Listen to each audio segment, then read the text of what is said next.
Hello and welcome back. I am Vandana and we are learning Science of Class 5. This is Riddhi series by Children's Voice Publications and here is a book, Science Wonders. Let's move on to chapter number 4, the skeletal and circulatory system. So here in this chapter we are going to learn about our skeletal and circulatory system. The main features of the chapter are skeletal system, joints, cartilage, muscle, circulatory system. Let's move on to gear up exercise. Here you have to match the columns. So यहाँ पे आप देख सकते हैं columns दिए हैं, आपको इन columns को match करना है. तो name दिए हैं, कुछ pictures दिए हैं और उनके functions दिए हैं. So आपको इन columns को match करना है. तो पहला है stomach. So here is the stomach. Next, it helps in digestion. Similarly, lungs. तो यहाँ पे है आपके lungs, ये breathing में help करते हैं. फिर है brain. So here is your brain. And ये क्या है हमारा control center है. फिर आते हैं kidneys और ये क्या करते हैं excretion में मदद करते हैं. फिर आता है heart जो कि क्या करता है ब्लड सर्कुलेशन में मदद करता है. So like this you have to match them. So we have already studied that our body is made up of cells. हमने पहले ही पढ़ रखा है कि हमारी बॉडी सेल से बनी हुई है. And cells of a particular type performing a common function are group together to form a tissue. अब ये जो सेल्स हैं ये एक साथ मिलके जो है कॉमन फंक्शन को परफॉर्म करते हैं एंड इसे टिश्यू कहा जाता है. The tissues of a type form an organ. एक तरीके के टिश्यू मिलके एक ऑर्गन बनते हैं और हमारी जो बॉडी है उसमें बहुत सारे ऑर्गन्स हैं जैसे कि heart, lungs, kidneys, brain, liver. ये जो ऑर्गन्स हैं ये अकेले काम नहीं करते हैं, ये ग्रुप में काम करते हैं. ये ग्रुप ऑफ ऑर्गन्स हैं जो एक साथ काम करते हैं, किसी भी काम को परफॉर्म करते हैं और ये सब मिलके बनते हैं organ system. So there are a number of organ systems. बहुत सारे ऑर्गन सिस्टम्स हैं हमारी बॉडी में जैसे कि डाइजेस्टिव सिस्टम हो गया, रेस्पिरेटरी सिस्टम हो गया, skeletal system, circulatory system, nervous system, excretory system, reproductive system and so on. So each organ system performs a specific function. हर एक ऑर्गन सिस्टम का एक स्पेसिफिक फंक्शन है. So let's move on to skeletal system. Here you can see the picture of skeletal system. ये क्या है, ये एक rigid framework है bones का जो कि बहुत सारे useful functions को perform करता है. ये हमारी body को shape देता है, support देता है और हमारे जो भी soft, delicate internal organs हैं उन्हें जो है मदद करता है, उनको protect करता है, उनके movement में help करता है. So the skeletal system consists of bones and connective tissues. यहाँ पे आपको मिलेंगे bones और connective tissues जैसे कि tendons, cartilages और ligaments. और total मिला के 206 bones होते हैं एक adult body में. Skull, backbone, rib cage और जो limbs हैं ये सारे मिलके ही हमारा skeletal system बनते हैं. Let's move on to the fact. So human child has more than 350 bones. जो human child है उसके body में आपको 350 bones से ज़्यादा मिलेंगे और क्या होता है some of them fuse together as the child grows. और धीरे धीरे ये जो bones है आपस में जुड़ने लगते हैं, fuse हो जाते हैं जैसे ही बच्चा बड़ा होने लगता है. Next comes skull. तो यहाँ पे आप पिक्चर देख सकते हैं skull की. ये एक bony structure है हेड का जिसे स्कल कहते हैं और ये हमारे बोन को प्रोटेक्ट करता है. स्कल जो है 22 बोन से बनता है, 8 क्रैनियल बोन्स और 14 फेशियल बोन्स. सो ये जो क्रैनियल बोन्स हैं ये जुड़े हुए थे एक साथ फॉर्म करने के लिए एक प्रोटेक्टिव फ्रेम बनाते हैं हमारे जो डेलिकेट ब्रेन है उसके चारों तरफ, जिसे हम ब्रेन बॉक्स कहते हैं. ये जो फेशियल बोन्स हैं ये अपर जॉ और लोअर जॉ से बने हैं और दूसरे फेशियल स्ट्रक्चर से बने हैं. ये अपर जॉ, ये लोअर जॉ है एंड जितने भी बोन्स होते हैं हमारे स्कल में वो सारे फिक्स होते हैं. सिर्फ हमारा जो लोअर जॉ है वही मूव कर सकता है. एंड ऐसा इसलिए है क्योंकि ये जो मूवेबल जॉ है, इसी जॉ की वजह से ही हम जो है इजीली खा सकते हैं और बातें कर सकते हैं। अब जो है स्कल को बैकबोन से जोड़ा जाता है एंड किसके थ्रू? वर्टिब्रेट के थ्रू, एंड इसे हम वर्टिब्रल कॉलम या फिर स्पाइन भी कहते हैं। यहाँ पे आपको टोटल 33 बोन्स मिलेंगे जिसे वर्टिब्रेट्स कहते हैं, और ये जो वर्टिब्रेट्स हैं ये मूव कर सकते हैं एक दूसरे के ऊपर। नेक्स्ट कम्स बैकबोन, जिसे स्पाइन भी कहा जाता है, जिसकी बात हम ऊपर कर रहे थे। सो ये है पिक्चर बैकबोन की। जो बैकबोन है वो प्रोटेक्ट करता है हमारे स्पाइनल कॉर्ड को, और जो वर्टिब्रेट कॉलम है वो क्या करता है? हेल्प करता है हमें सीधे खड़े होने में, बेंड करने में, मीन झुकने में, टर्न करने में, और हमारी बॉडी में एक बैलेंस को मेंटेन करने में। नेक्स्ट आता है rib cage. So here you can see the picture of rib cage. Rib cage क्या है? ये एक थिन कर्व्ड बोन है एंड ये जो है एक प्रोटेक्टिव केज की तरह काम करते हैं हमारे चेस्ट में, आपको ये मिलेगा, एंड इसे ही रिब केज कहा जाता है। यहाँ पे आपको टोटल 12 पेयर्स मिलेंगे रिब्स के ह्यूमन बॉडी में। अगर आप काउंट करें तो आप देखेंगे टोटल 12 पेयर्स मिलेंगे।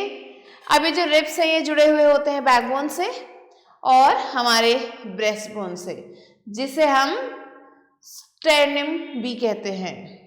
The last two pairs of ribs are small and are not attached to the sternum। अब जो लास्ट टू पेयर्स हैं रिब्स के वो जो है छोटे होते हैं और स्टर्नम से नहीं जुड़े हुए होते हैं, इसीलिए इन्हें फ्लोटिंग रिब्स कहा जाता है। रिब्स क्या करते हैं? हमारे हार्ट को, लंग्स को, स्टमक को, स्प्लीन को और किडनीज को बचाते हैं। Next let's move on to the fact. So some animals have a vertebral column. कुछ एनिमल्स जो हैं उनके पास वर्टिब्रल कॉलम होता है and they are called vertebrates, उन्हें वर्टिब्रेट्स कहा जाता है। लेकिन कुछ ऐसे एनिमल्स हैं जैसे स्नेल हो गए, अर्थवर्म हो गए, इनके पास they do not have one and are called invertebrates. इनके पास ये आपको वर्टिब्रल कॉलम नहीं मिलेगा, इसीलिए इन्हें इनवर्टिब्रेट्स कहा जाता है। फिर आते हैं लिम्स। सो ये जो ह्यूमन बॉडी है यहाँ पे आपको 2 पेयर मिलेंगे लिम्स के, 4 लिम्स या फिर आर्म्स, और हैंड लिम्स जिसे हम लेग्स भी कहते हैं। सो ये जो 4 लिम्स हैं ये जुड़े हुए होते हैं स्पाइन से, शोल्डर ग्रिडल की मदद से। तो आप देख सकते हैं कि शोल्डर ग्रिडल की मदद से जुड़ते हैं, which consist of shoulder blades and a pair of collar bone, जिसमें शोल्डर ब्लेड होता है और एक कॉलर बोन होता है।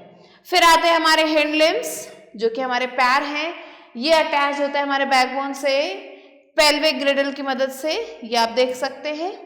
जो 4 लिम्स हैं ये बने हुए होते हैं 2 पार्ट में, अपर आर्म और लोअर आर्म, एंड जो अपर आर्म है it has a one long bone called the humerus. यहाँ पे एक आपको एक लंबा बोन मिलेगा जिसे ह्यूमरस कहा जाता है। अब जो हैंड लिम्स हैं यहाँ पे भी आपको 2 पार्ट्स मिलेंगे, अपर लेग या फिर लोअर लेग, और जो अपर लेग है यहाँ पे आपको एक थाई बोन मिलेगा जिसे फेम्यूर कहा जाता है, और ये क्या है? ये सबसे लॉन्गेस्ट बोन है हमारी बॉडी में। ये फिट हो जाता है हिप ग्रिडल में जाके और कनेक्ट करता है लोअर लेग से नी के जॉइंट पे। नेक्स्ट आते हैं joints. So joint is a place where 2 और मोर बोन्स मीट। जॉइंट वो जगह है जहाँ पे 2 या उससे ज़्यादा बोन्स मीट करते हैं। बोन्स क्या हैं? The bones at the joint are held together. ये जो बोन्स हैं जॉइंट पे ये एक साथ जुड़े हुए होते हैं स्ट्रॉन्ग टिश्यूज से, जिसे लिगामेंट्स कहा जाता है। अब जितने भी जॉइंट्स होते हैं ये मूवेबल होते हैं, एक्सेप्ट जो जॉइंट्स हमारे स्कल में होते हैं। इसीलिए जॉइंट्स को भी हम 2 टाइप्स में डिवाइड कर सकते हैं, मूवेबल और immovable. So there are 4 types of movable joints, जिसमें hinge joint, ball and socket joint, pivot joint और ग्लाइडिंग जॉइंट आते हैं। So let's learn about hinge joint. So ये जो जॉइंट्स हैं ये मूव करते हैं एक ही डायरेक्शन में, जैसे कि हिंजेस डोर में मूव करते हैं, ये मूव करते हैं बैक और फ्रंट में। ये जो जॉइंट्स है ये हमें जो है हमारे नी के पास मिलेंगे, एल्बो के पास, फिंगर के पास और टोज के पास मिलेंगे। तो तो आप देख सकते हैं हिंज जॉइंट। फिर आता है बॉल एंड सॉकेट जॉइंट। सो एक हिस्सा जो होता है हमारे जॉइंट का वो शेप होता है एक बॉल की तरह और वो फिट हो जाता है एक सॉकेट में जो दूसरे बोन का होता है। और ये जो जॉइंट है ये हमें अलाउ करता है मूव करने में हर एक डायरेक्शन में, तो इसकी मदद से हम हर एक डायरेक्शन मूव कर सकते हैं। ये हमारे शोल्डर और हिप जॉइंट में प्रेजेंट आपको मिलेगा। तो आप देख सकते हैं ये हमारा शोल्डर को हम किसी भी डायरेक्शन में ऐसे हैंड को मूव कर सकते हैं, तो ये है हमारा बॉल एंड सॉकेट जॉइंट। फिर आता है पाइवट जॉइंट। सो ये जो पाइवट जॉइंट है ये कहाँ पे प्रेजेंट है, ये हमारे स्कल और फर्स्ट वर्टिब्रे जो हमारा बैकबोन का है वहां पे उसके बीच में प्रेजेंट है। एंड ये क्या करता है, हेल्प करता है हमें मूव करने में हमारे हेड को अपवर्ड, डाउनवर्ड और साइडवेज। इसी की वजह से हम अपने सिर को ऊपर नीचे और साइड में घुमा सकते हैं। नेक्स्ट आता है ग्लाइडिंग जॉइंट। ये जो जॉइंट है ये हमें हेल्प करता है, बोन को हमारे हेल्प करता है ग्लाइड करने में एक दूसरे के ऊपर किसी भी डायरेक्शन में। And this joint is present in the wrist, ankle and backbone. ये जॉइंट हमें रिस्ट, एंकल, बैकबोन तीनों जगहों पे मिलेगा। सो ये थे अलग अलग joints. Now let's learn about cartilage. So cartilage क्या है, ये एक सॉफ्ट, फ्लेक्सिबल और स्ट्रॉन्ग टिश्यू है जो कि क्या करता है, कुशन जॉइंट्स में आपको मिलेगा, जो कि प्रोटेक्ट करता है हमारे ऑर्गन्स को और शेप देता है हमारे पार्ट्स को, जैसे कि ईयर्स हो गया या फिर नोज हो गया। ये हमारे जॉइंट्स में, हमारे एंकल के जॉइंट्स में, एल्बोज के जॉइंट्स में, स्पाइंस के जॉइंट में और नी के जॉइंट में आपको मिलेगा।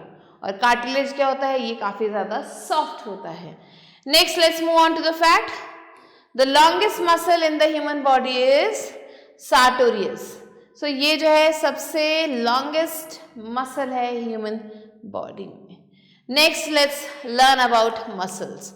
सो मसल्स क्या है, ये बहुत ही सॉफ्ट टिश्यूज होते हैं जो कि हमारे बोन्स को कवर करते हैं एंड ये अटैच हो जाते हैं हमारे बोन से, किसकी मदद से, एक स्ट्रॉन्ग फाइबर की मदद से जिसे हम टेंडन्स कहते हैं। एंड यहाँ पे आपको टोटल 650 मसल्स मिलेंगे ह्यूमन बॉडी में।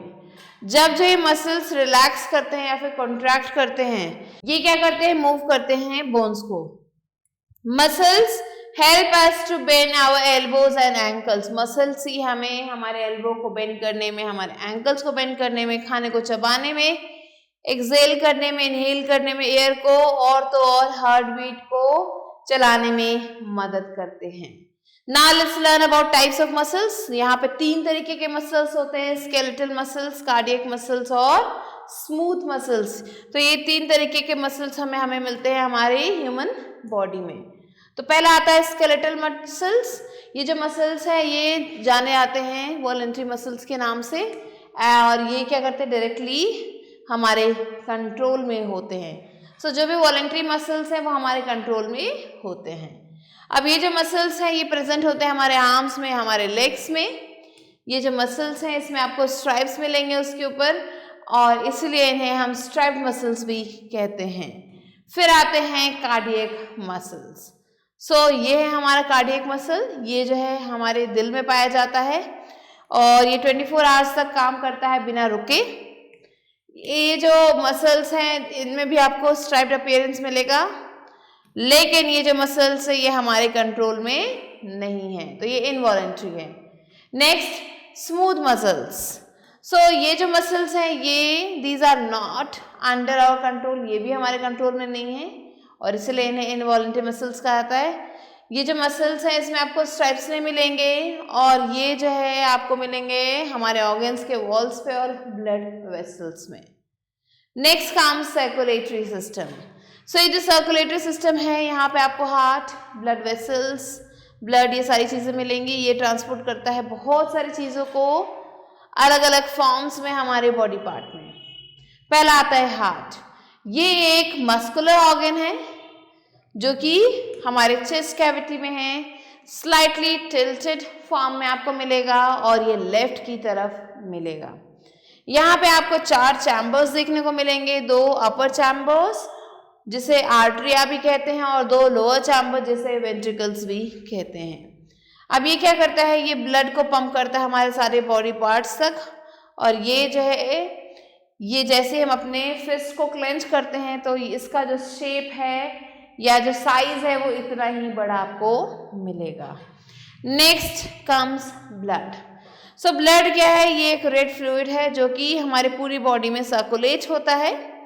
ये जो है प्लाज्मा से बना हुआ है, रेड ब्लड सेल से बना हुआ है, व्हाइट ब्लड सेल से बना है और प्लेटलेट से बना है। रेड ब्लड सेल्स क्या करते हैं? ऑक्सीजन को कैरी करते हैं लंग्स तक।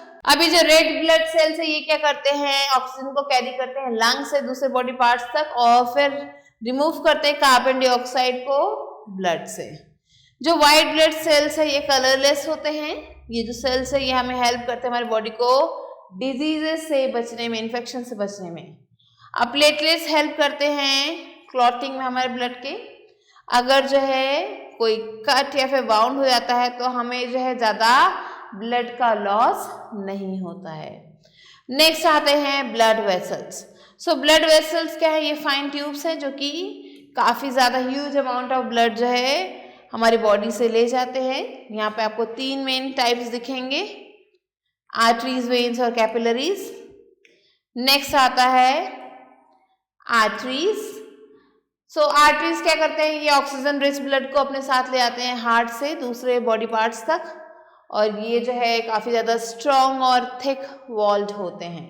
नेक्स्ट आते हैं वेन्स। वेन्स क्या है? ये थिक वॉल ब्लड सेल्स हैं जो कि कैरी करते हैं कार्बन डाइऑक्साइड रिच ब्लड को अलग अलग डिफरेंट पार्ट्स जो हमारे बॉडी के हैं वहाँ से हार्ट तक। सो नेक्स्ट आता है अब कैपिलरीज। ये क्या है? ये स्मॉलेस्ट ब्लड वेसल्स हैं जो कि एक ब्रिज की तरह काम करते हैं आर्टरीज और वेन्स के बीच में और ये जो है एक्सचेंज जो ऑक्सीजन और कार्बन डाइऑक्साइड का है वो इसी ब्लड टिश्यू में होता है, इसी बॉडी टिश्यू में होता है। Next circulation of blood. अब ब्लड जो है कैसे हमारे बॉडी में मूव करता है? सो ब्लड सर्कुलेशन ये कंटिन्यूस मूवमेंट है हमारे ब्लड का हमारी पूरी बॉडी में। ब्लड जो भरपूर है कार्बन डाइऑक्साइड से वो एंटर करता है हार्ट में एक हमारे राइट एट्रियम से। सो अब जैसे कि यहाँ पे पिक्चर में देख सकते हो कि जो कार्बन डाइऑक्साइड रिच ब्लड है वो हमारे हार्ट में एंटर कर रहा है राइट एट्रियम से और फिर वहां से जो है ये मूव करता है राइट। फिर जो राइट वेंट्रिकल है वो पंप करता है ब्लड को हमारे लंग्स में आर्टरी के थ्रू।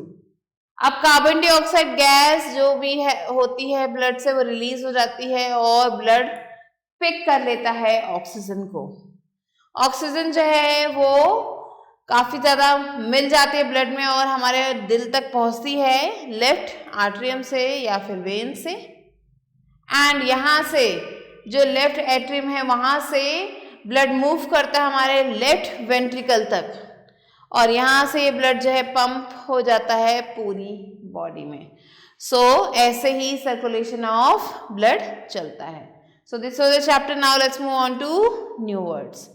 सो कनेक्टिव टिश्यू क्या है? Several body tissues that connect, support and help bind other tissues. Hinge क्या है? ये एक तरीके का जॉइंट है जो कि अटैच करता है अपने आप को दो थिंग्स से एक साथ, जो कि क्या करता है? जो कि अलाउ करता है एक पीस को मूव करने में। फिर आता है glide. Glide means move smoothly. Clench is to close or hold something very tightly. Blood clotting is important process that reduces bleeding when we are injured. So these are the answers that you have to write down. Now let's move on to. So these are the new words. Now let's move on to let us recall. So here the first one is our body. So these are the new words that we have to read. Now let's move on to let us recall. Here the first one is our human body is made up of organs. A number of organs that work together to perform a function is called an organ system. The skeletal system is a rigid framework of The skeletal system is a rigid framework of bones that gives shape and support to our body. Skeletal system consists of skull, backbone, ribcage and limbs. The place where two or more bones meet is called a joint. All joints except the skull joints are movable. Joints are of four types: hinge joint, ball and socket joint, pivot joint and gliding joint. Muscles are attached to the bones with the help of tendons. Muscles are of three types: skeletal system, cardiac muscles. Muscles are of three types: skeletal muscles, cardiac muscles and smooth muscles. Skeletal muscles are under our control like those present in the arms and legs. Cardiac and smooth muscles work on their own and they are not under our control. Circulatory system consists of heart, blood vessels and blood. Heart pumps blood to all parts of our body. Blood is a red colored fluid and is made up of red blood cells, white blood cells and platelets. Blood vessels are tubes that carry blood to the various parts of the body and they are of three types: arteries, veins and capillaries. Blood circulation is a continuous movement of blood throughout the body. So these are some of the important points that you have to remember. Now let's move on to book exercise, which is exercises. So A exercises, take the correct answer. The first question is, an adult human body has dash bones: 200 bones, 650 bones, 206 bones, 350 bones. Correct answer is 206 bones. Second, which bone present in the skull is movable? Upper jaw, lower jaw, facial structure, cranial bones. So here the correct answer is lower jaw. Question number 3, muscles are attached to bones with the help of ligaments, tendons, cartilage, all three.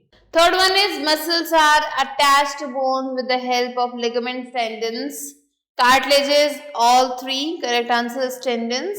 Question number 4, number of chambers present in the heart are 3, 4, 5, 6. Correct answer is 4. Now the fifth one is, what are the smallest blood vessels called? Tissue, arteries, veins, capillaries. Correct answer is capillaries. Now let's move on to B exercise, which is right, true or false. Here the first one is, there are 13 pair of ribs. This is false. Second, skeletal muscles are also known as involuntary muscles. Second, skeletal muscles are also known as involuntary muscles. This is false. Third one, gliding joint allows the movement of head in different directions. False. Fourth, veins carry carbon dioxide rich blood. True. Fifth one, the brain box protects the brain. Yes, this is also true. Now let's move on to C exercise, which is fill in the blanks. Here the first one is, the bony structure of the head is called skull. Second, the red colored fluid present in our bodies is called blood. Third, the place where two or more bones meet is called joint. Fourth one, arteries carry oxygen rich blood from heart to the rest of the body. And the fifth one is, ball and socket joint is present in the shoulder and hips. So these are the answers that you have to write down. Now let's move on to D exercise, which is right short answers. Now let's move on to D exercise, which is right short answers. The first question is, what does the rib cage protect? So the rib cage protects the vital internal organs of our body like lungs, heart. Next, question number 2, why is the last pair of ribs called floating ribs? So the last pair of ribs are called floating ribs because they are not attached to the sternum. Next, question number 3, differentiate between voluntary muscles and involuntary muscles. So voluntary muscles are in our control, we can control them, but when we talk about involuntary muscles, we cannot control them. Next, question number 4, name the 4 types of joints. So the 4 types of joints are hinge joint, ball and socket joint, pivot joint and gliding joint. Question number 5, what is the function of white blood cells? So the white blood cells, they help in fighting the infection. Now E exercises, answer these. First question is, what are the functions of skeleton? So the skeleton gives support to our body. It protects the organ system and it also helps in the movement of our body. Now question number 2, how do muscles work? So muscles, they keep on contracting and relaxing, and like this they work. Question number 3, describe the backbone. So backbone is a vertebral column and it gives support to the body and it also protects the spinal cord. Next question number 4, write a short note on the ball and socket joint. So ball and socket joint is shaped like a ball which is fixed into a socket. It moves in all the directions and the examples are shoulder and hip joints. Next question number 5, explain the circulation of blood in the human body. So in the human body, the blood moves continuously. It is a continuous process. First the blood reaches the right atrium, then from there it moves to the right ventricle. From there it moves to the lungs through arteries, and there carbon dioxide gas is released and oxygen is entered there. After that, this oxygen rich blood, it moves to the left atrium and then it goes to the left ventricle and then it is circulated in the whole body. So like this, the blood is circulated in the human body. So these are the answers that you have to write down. With this, we have completed the chapter. I hope you understood it. I'll be meeting you soon with a new video and a new chapter. Till then, stay tuned and thanks for watching.